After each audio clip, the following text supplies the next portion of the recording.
Hey there, it's Adrienne, and today I thought I'd show you the easiest way to go ahead and make two different types of squashes. It's Sunday afternoon, and usually on Sunday afternoons I try to cook a bunch of food all at once for the week, so that way throughout the week all I have to do is go ahead and reheat, and I don't have to worry about where I'm going to get dinner and what I'm going to make, because I just grab something out of the refrigerator and heat it up. So I have two different types of squashes that I'm going to make today. The first one is a spaghetti squash, and it's kind of round and oblong yellow. And I use this in place of spaghetti, obviously. It kind of shreds up once you cook it into spaghetti-like strands, and you can use it just like you would any kind of spaghetti pasta. Put on Parmesan cheese, olive oil, roasted tomato sauce, anything that you want that you would usually have on pasta. So it's kind of a low-carb, low-cal option if you don't have pasta. The other one is a butternut squash, and this one's kind of shaped a little bit different.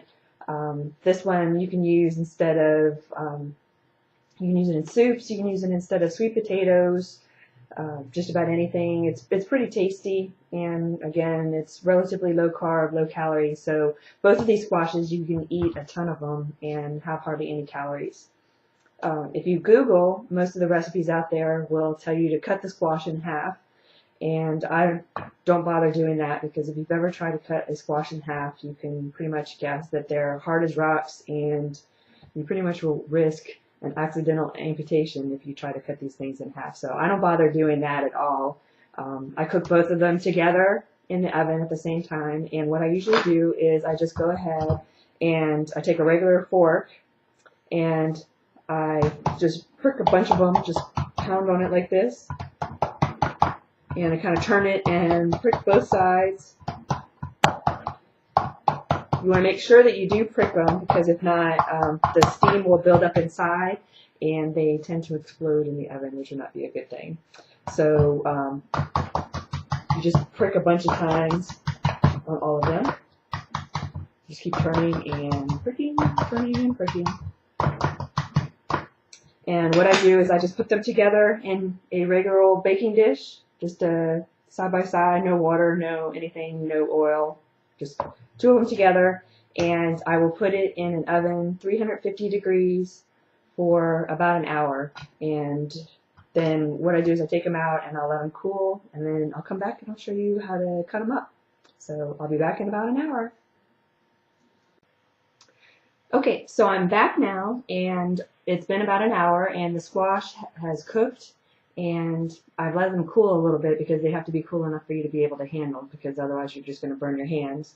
So once they've cooled enough so that you can actually hold on to them, what you're going to do is you're going to cut the spaghetti squash in half the long way and scoop out the seeds. You're going to have a bunch of seeds on the inside part of it.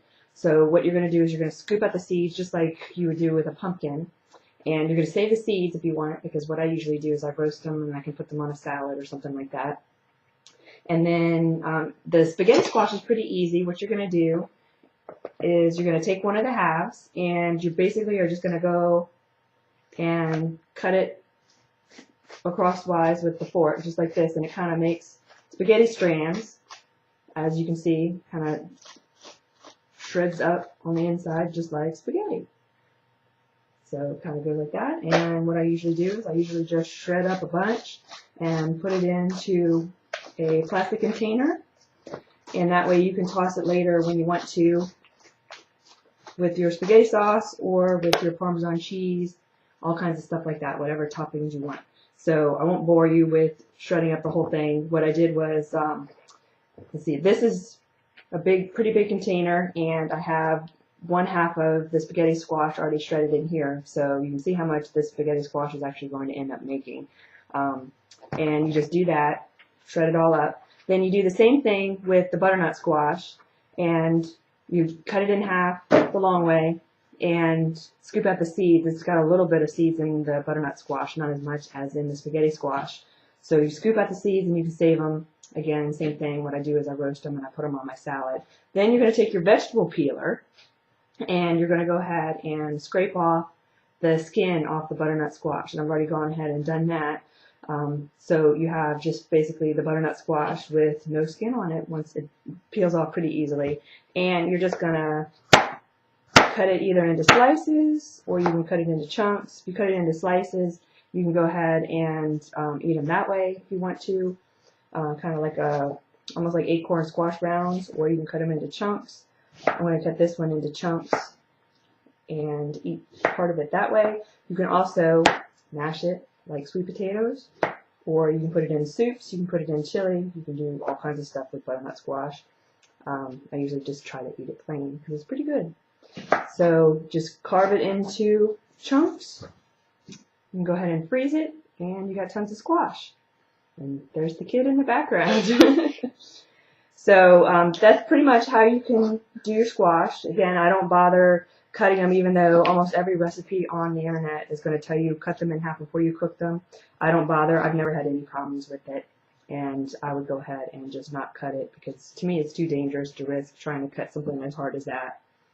So that's what I do. I got these 2 squash for 79 cents a pound, so that way I can have tons of squash that I can have now, freeze later, and then also have the seeds for my salad. So hope you enjoyed it, and I will see you later. Bye.